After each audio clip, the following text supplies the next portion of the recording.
Let's see. I can't see without my glasses. It says USSR, Cosmos, a rocket and the Earth. And did you live better before or now? Hello, we want to drink vodka. Is that allowed? The flagship and fast trains are 4th class and above. They killed him at the quarry. Not at the quarry. That's what I read. You read it. It was on the bridge. On the Trans-Siberian, Miguel. On the Trans-Siberian. To your health.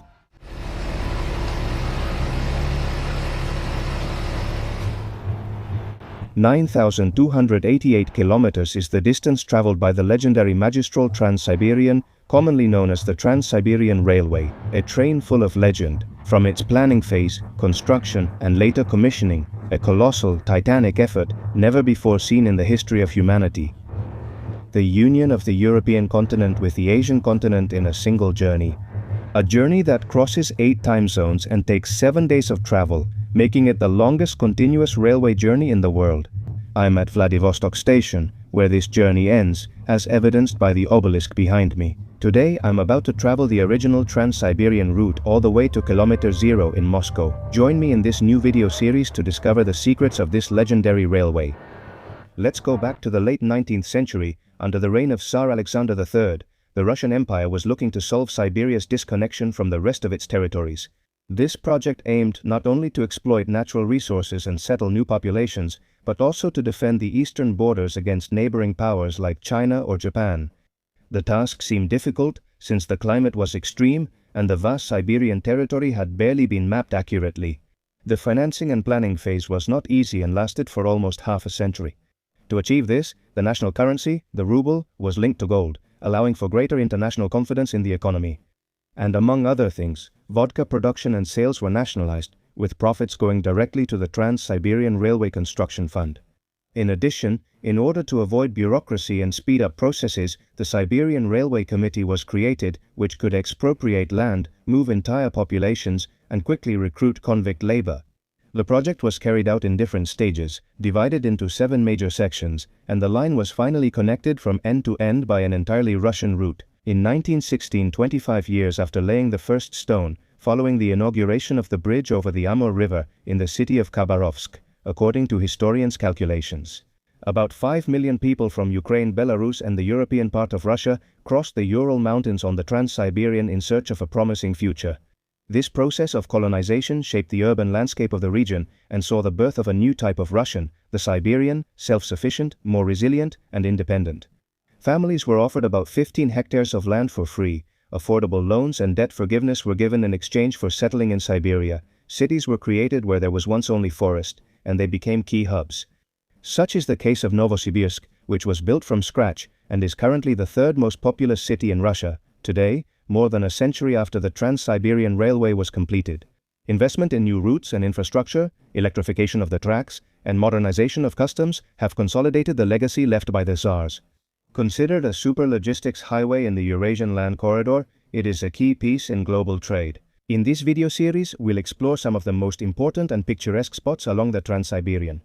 Learning from its history, its landscapes, the cities it passes through, and the people we meet along the way.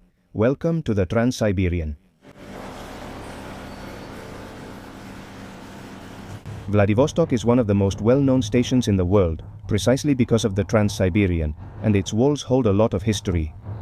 The first thing we find here is a huge steam locomotive, coal-powered, that served in the Patriotic War, as Russians call World War II, during Soviet times.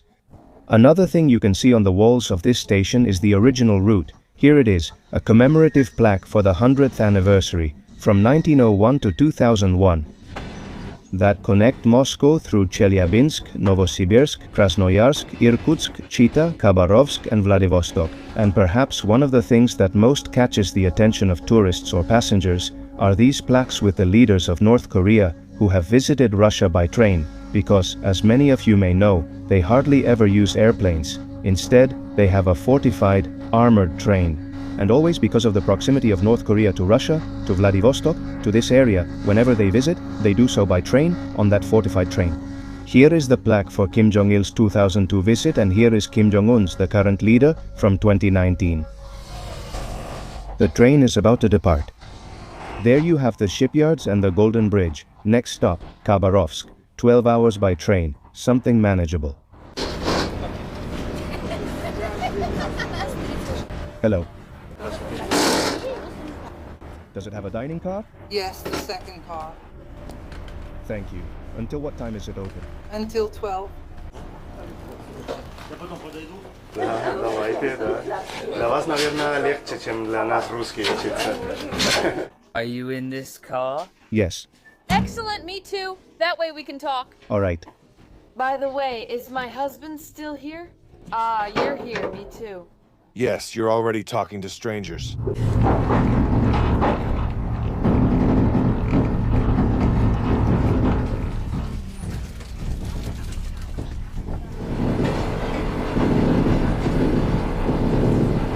These train cars I'm riding in now, you can see they're newer, they've improved a lot.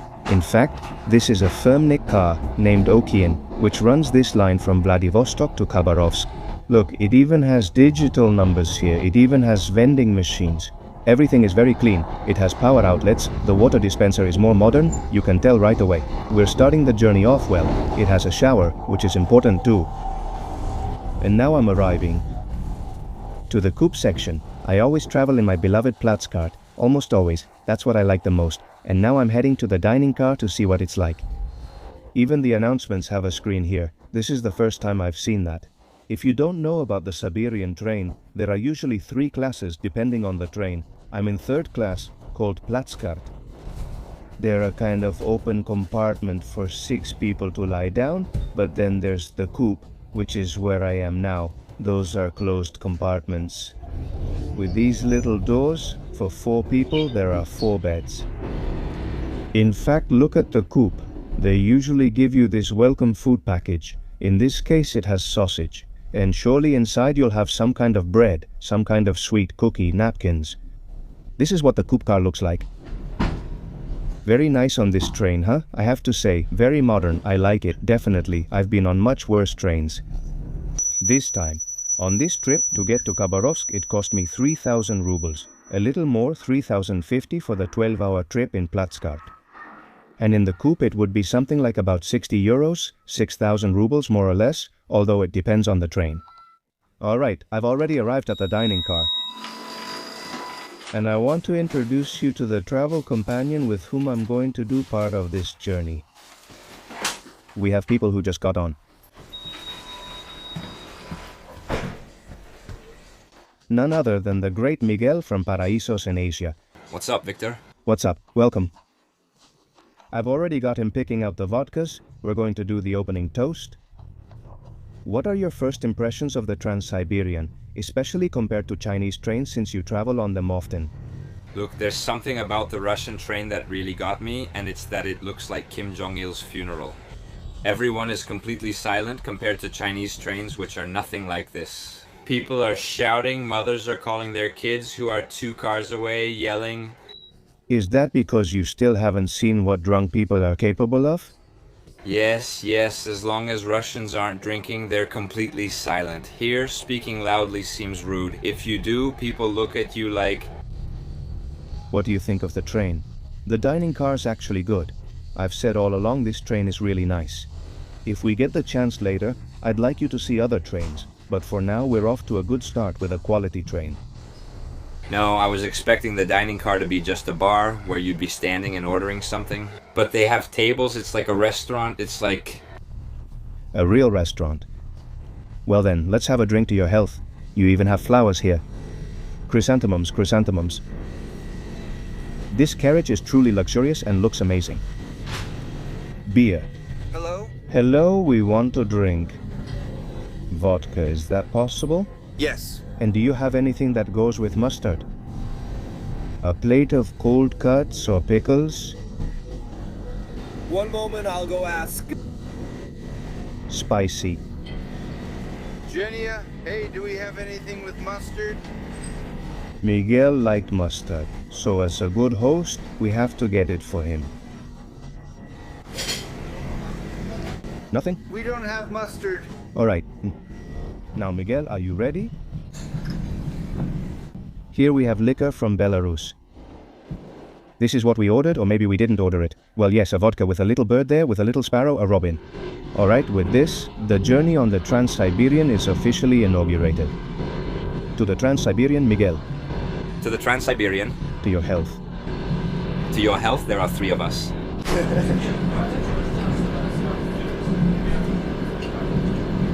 Yes, there are 3 of us. He's coming over here. Hello? I don't know if you understand Russian. Yes, I speak Russian. My name is Miguel. Miguel. My name is Miguel. Dimitri. Dimitri, Victor? Nice to meet you. We're from Spain. Yes, we're from Spain. And I'm from Russia. From Russia. Svo. Do you know what SVO is? Yes, we know. What is SVO? It's a special operation. Why do you ask? I come from there. You come from there? Are you coming from Ukraine, from the front? Yes, from Ukraine. And now are you on leave? Yes, on leave. How do you say danger or dangerous? He says it's dangerous. Of course it's dangerous. Can you ask him if he was scared? He asks if you get scared there. Of course, how could you not be? People get their heads, hands, and feet torn off. Well, let's drink. And now it's his turn to go back? Yes, now I'll go back there. Now? Well, not right now, in 2 weeks. There are a lot of mercenaries. Mercenaries, people who go for money. Mercenaries. There are American mercenaries. And Polish ones, right? Yes, mercenaries. Where are the mercenaries from? Iran? From Iran, from Poland, from everywhere. Mercenaries from Poland? Yes, from Poland. Poland. Ukraine. And Syria? Syria, no. No, not from Syria. Not from Syria. From Georgia? From Georgia, too. Canada. Canada, yes. Colombia? Colombia, yes. I've seen it on the news. Yes, yes, yes. Let us treat you to a vodka. No need, I drink beer.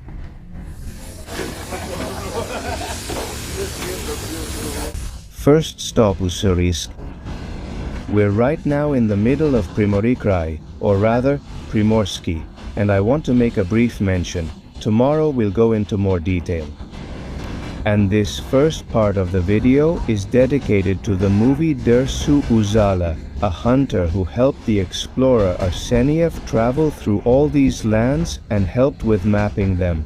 For the Russian Empire back then, at the beginning of the 20th century, these territories were completely unknown to the Tsars. He was a local from a tribe, from an ethnic group that has already disappeared. And personally it excites me a lot, because if you don't know this movie, for me it's one of my favorites by Akira Kurosawa, the only one he filmed in a language that wasn't Japanese. He filmed it in Russian.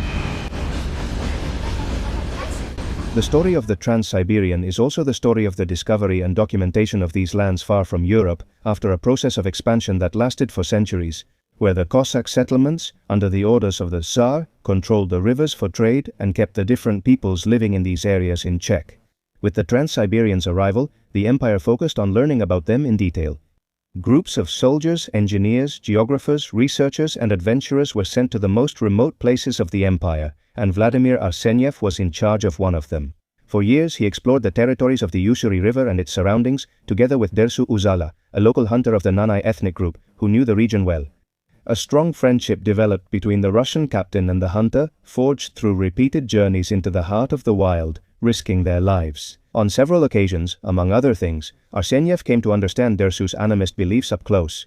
Nature was full of spirits, and it was normal to interact with them, but he also learned to survive in a hostile environment, just as Dersu's ancestors had done for thousands of years. Have you seen how the situation is? Once again another long train journey, this time with Miguel before with Rama. A greeting to Rama from here, who I'm sure has remembered this situation. Did it bring back memories for him? Many times you can meet people who come from the front, and in this case, well, at first, he seemed a bit skeptical of us. He didn't like foreigners, but then we talked calmly and he relaxed.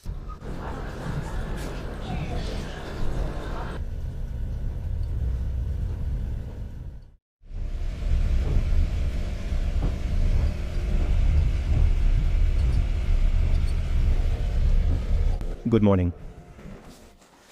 Goodbye, thank you.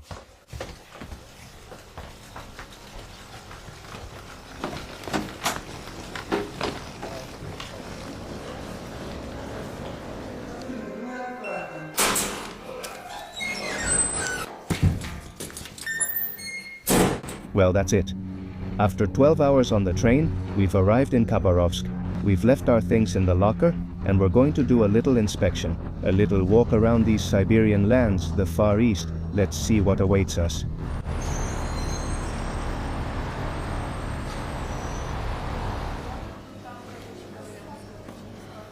The first thing we have to do is buy a bus ticket to the village of Khabarovsk.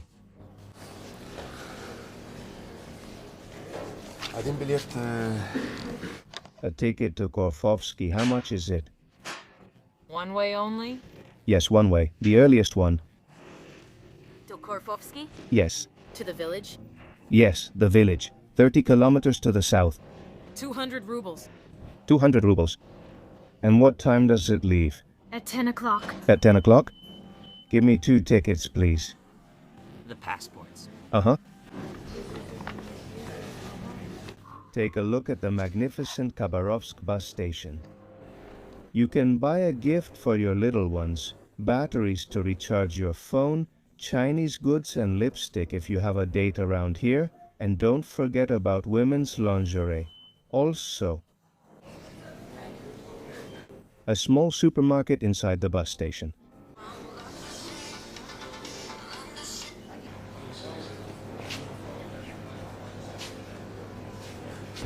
Look, how interesting, the Khabarovsk Arseniev bus. Arseniev is the town named after the explorer Arseniev, the friend of Dersu Uzala. And now we're going to take the bus precisely to the place also known as the one where Dersu Uzala lost his life, where he spent his last days.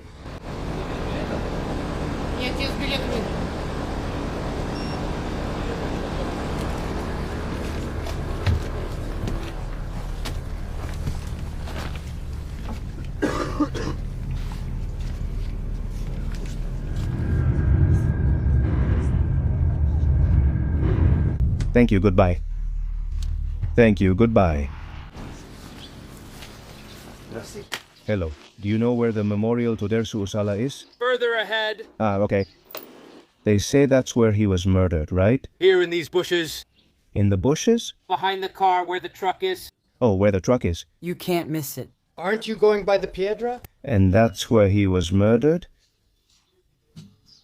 Yes. They didn't kill him there. That's where the memorial is. They killed him at the quarry. Not at the quarry. That's what I read. You read it, but it was on the bridge. But they buried him next to a tree. About 200 meters from the bridge and Yes. 300 meters this way. Not so far from here. Yes, there's the bridge. And if I remember correctly, Yes. the old station was around there, do you remember? In short, there's the bridge, and that's where they put the monument. All right. Thank you. Let's go over there. Go ahead, you can't miss it. All right. Thank you.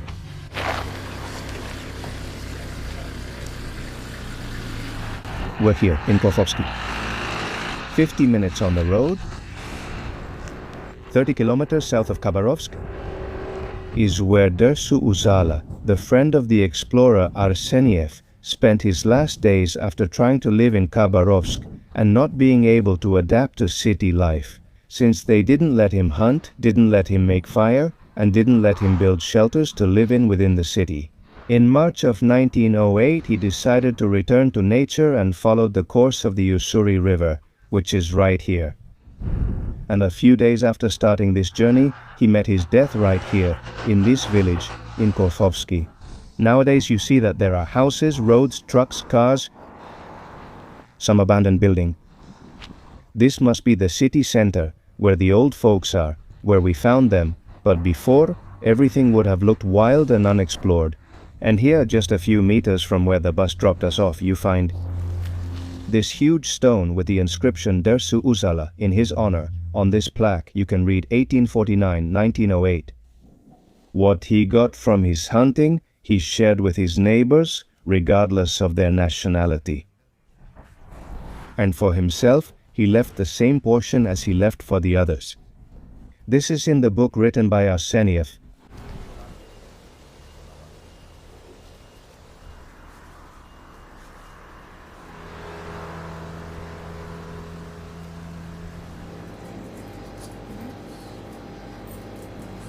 Hello, a 300 ruble vodka. At the moment, we don't sell alcohol. You don't sell it? Only beer. Only beer. Then beer, please. Which one?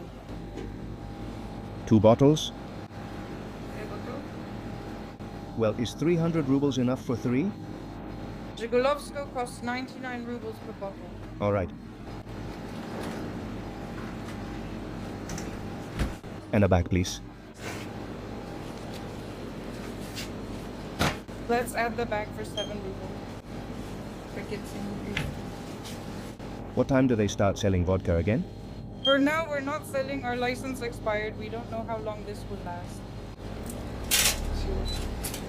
Well, in the end, we ended up drinking some beers behind the rock of Dersu Uzala. To Dersu Uzala and the meeting. Thank you. And did you know that they finished off Dersu Uzala here, right? Yes, there's a book about him. There's a book about him. Ah, a book, yes, yes. And did you read it? Of course I read it. I read poorly, I write poorly. Because I'm disabled. And are you disabled? Why? Was it because of work or what? No, it wasn't because of work. Well, in short, my mother had a problem during pregnancy, and that's how it all happened. That's how it happened.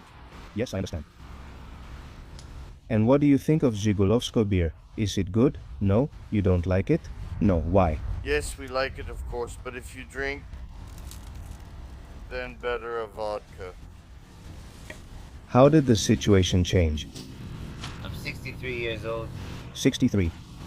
And how did you live better? Before or now? With Brezhnev, do you know who that is? Yes. And life was good back then. They lived well. We lived well. And now, every year, everything goes up and gets worse. Prices keep rising. And do you receive a disability pension? When I turned 18, they took away my pension. They took away your pension? They told me, as long as you have hands, go to work. At exactly 18 years old, when I turned 18, it was tough. If you have hands or legs, go to work. Well, now I'm already retired. Now that you're retired, how much do you get? 10,000? 14,000. 14,000. Uh-huh. And can you live on that? No. It's just that my son died in the war. He didn't survive. In Afghanistan? No, in the current one. Ah, in the current special operation? Yes. Wow. I also have an acquaintance. My son-in-law died, and his 2 children did too. Have you been to the cemetery here? No, but there must be a lot, right? Yes, a lot. And well, my son died. Putin didn't lie. He paid more than 5 million. He did pay? Yes, my wife bought a room. Well, my house and a room, 2 rooms. And also for the deceased son per month, 60,000. Well, in total, I have 80,000 left. 80,000. Per month. Ah, and another one is still there, in the war. When he came, he brought 4 medals here. I asked him, when will you come back home to stay? He told me, until the war is over, I'm going to keep fighting. That's our bus. In 40 minutes, there are others. We have to go. Is it going to Khabarovsk? Yes. Yeah, but we have to go. Take care. All right, that's fine. Take care. Hello, are you going to Khabarovsk? All right, thank you.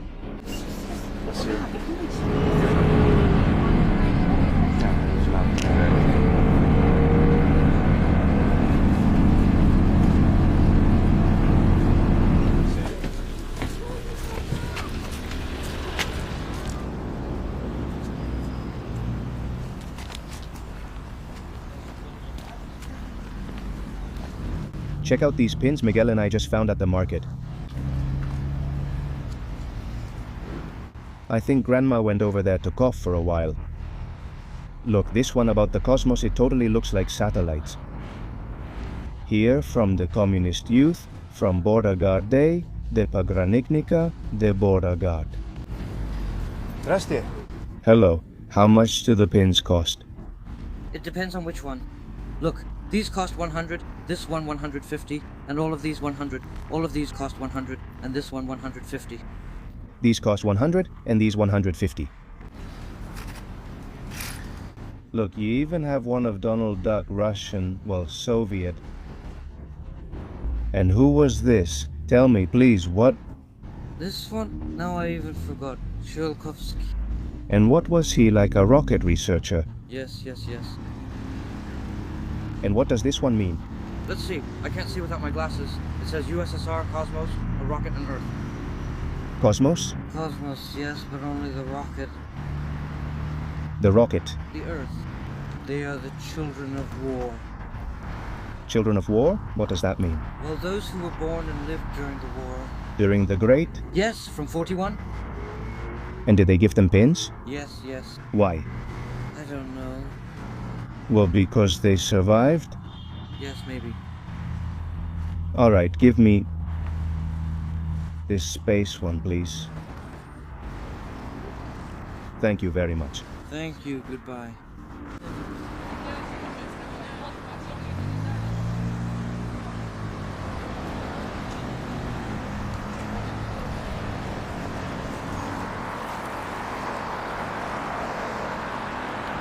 Back in Khabarovsk, in the center, Lenin Square, a giant square.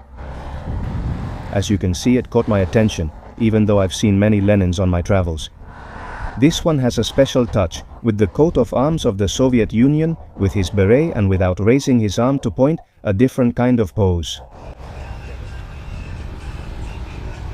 Here it is, the Amur River, the legendary Amur River, which separates China from Russia. What you see there, in the distance, beyond that, is where China begins.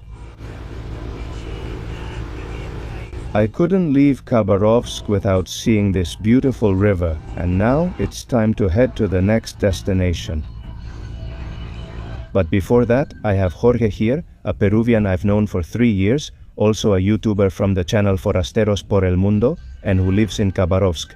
Coincidentally, so here we are. Yes, he interviewed me, in case you want to watch it on his channel. You can check it out on my channel. I'm sure it'll be out before this video. Yes.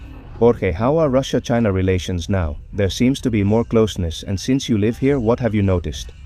I see that they are like brother countries, they have a lot in common, and they support each other.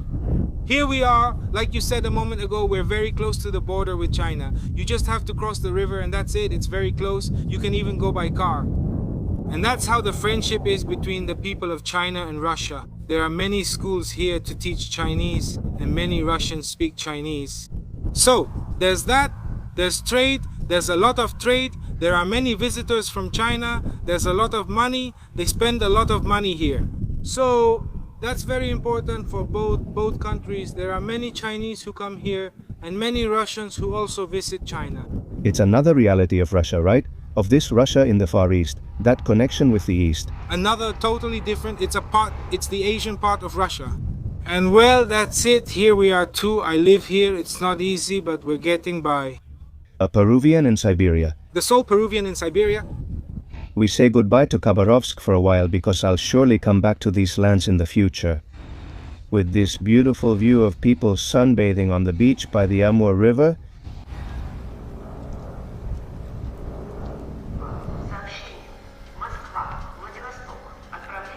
we leave Khabarovsk and we're going to take another short trip on the Trans-Siberian towards Birobidzhan, the capital of the Jewish Autonomous Oblast. Look, this is the first time I'm on a train that has a Russian post carriage attached. Another important thing the Trans-Siberian was used for was transporting mail, and it was very famous for always being on time.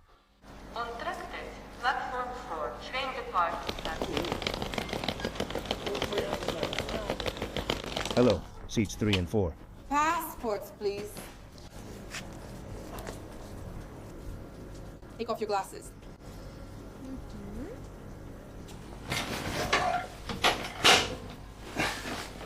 This train is really old. Another option for doing the Trans-Siberian is this type of train, especially for short trips like the one we have now, which is 2.5 hours. If you notice, this little corner looks a lot like it. The carriage is old, it has boiling water with the old-fashioned tap. And this is how the lounge looks. Can you put this up above? Yes, and this? Yes, that too. And this? Please, thank you. You're welcome. As you've already seen, it has different types of cars. It has the seating car, it also has the Platzkart, and it even has the mail car that we've seen.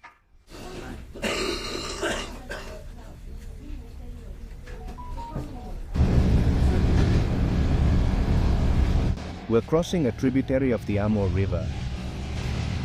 What a train, what a massive structure. No, I just checked and it's the Amur River, it's not a tributary.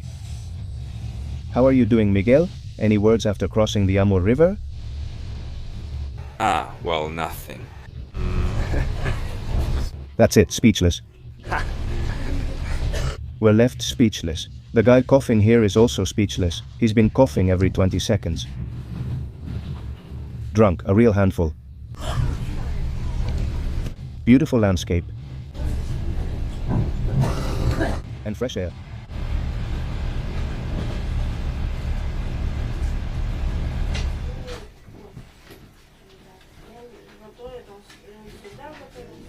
I want to say one thing in favor of Russian trains. Even if they're very old or go through remote areas like this one here now, the bathrooms are much better than in other countries under the same conditions, for example China, where I was recently. Look, please, at this bathroom with the wood finish, which even gives it a touch of class. The bathroom is clean and has a toilet brush and toilet paper, which are often missing elsewhere. What about the bathroom's cleanliness? You press a pedal, and everything goes away. Also, here's proof that they clean it every hour so it doesn't smell bad. It's nice here. A 10 out of 10, something you miss when you go to other countries, your soap, your running water, and even the hand dryer over here. Let's check out the rest of the train. These are the compartment cars. The train I got on yesterday didn't have these seats. You can tell this one is older. You can see the difference right away. This is a regular train, right? Yes, regular. There are different types. The fast one, the flagship. The flagship includes food, beds already made. Since we're on a short distance train, we don't have those services. Short distance between cities? Yes, our journey is 16 hours. Maximum. Our journey is only 16 hours, then we come back. Back to Khabarovsk? Yes. Have you also worked on the express and flagship trains? No, they're different categories. And I'm a third category inspector. Flagship and express trains are fourth category and above. They pay the inspectors more.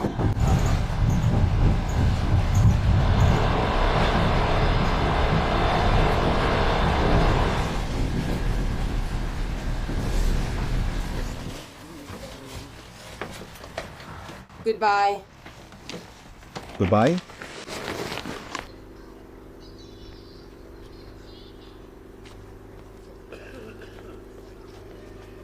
There you have it, Birobidzhan.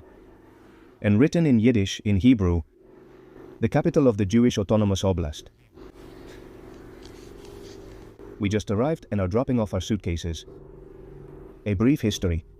He just gave me a book. I don't know how to say it, an Orthodox priest or a father. About the Empress's sister, the wife of Nicholas II, her letters. People you meet on the Trans-Siberian. He also discussed religion with me. I mentioned my interest in history, so he gave me a book as a gift.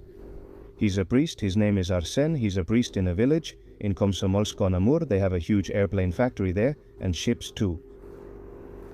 So, well, that's it. I'm signing off here, and I'll see you tomorrow. Bye.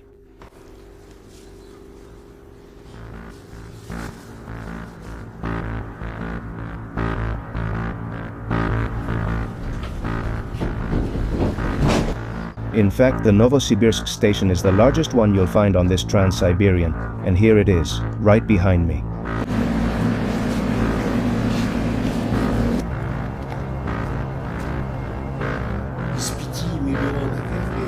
советская земля. Хотя дать трон, мы создадим еврейскую государственную.